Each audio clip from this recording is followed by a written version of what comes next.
Hi, 大家好，我是李老师。Today, let's learn to express lateness with 才。First, how does it wake up?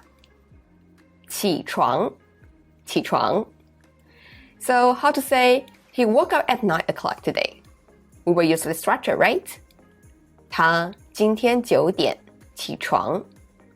But if we know this person, normally he woke up at 7 o'clock, but today is a bit late, 9 o'clock.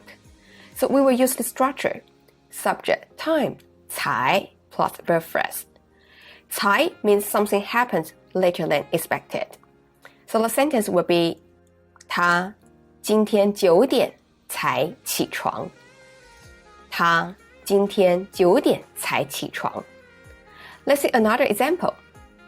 2点睡觉 sleep. If we think 2点 is late, we will use this structure again.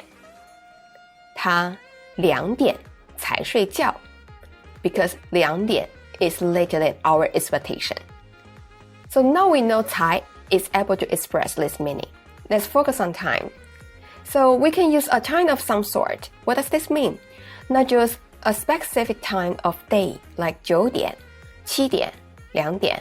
We also can use some time words. For example, now, 现在 Example. So the boss is angry because this person showed up late. Something happened later than expected. 我们8点工作，你现在才来。So the boss think you should show up earlier. So that's why you will hear the sentence using 才. Let's say another time phrases. For example, 很晚 Sentence. 他今天很晚才回家。Or we can use age, like 20 years old, 20岁。For example, he didn't learn Mandarin until he was 20.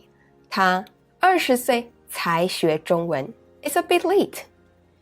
20岁才学中文。Okay, we also can use other time phrases. For example, a lot of time, 很多时间。Like this sentence. He spent a lot of time finish his homework. 他花了很多时间才做完作业。Okay, it's your turn. Please use this structure to make your own sentences. I will see you next time. 再见。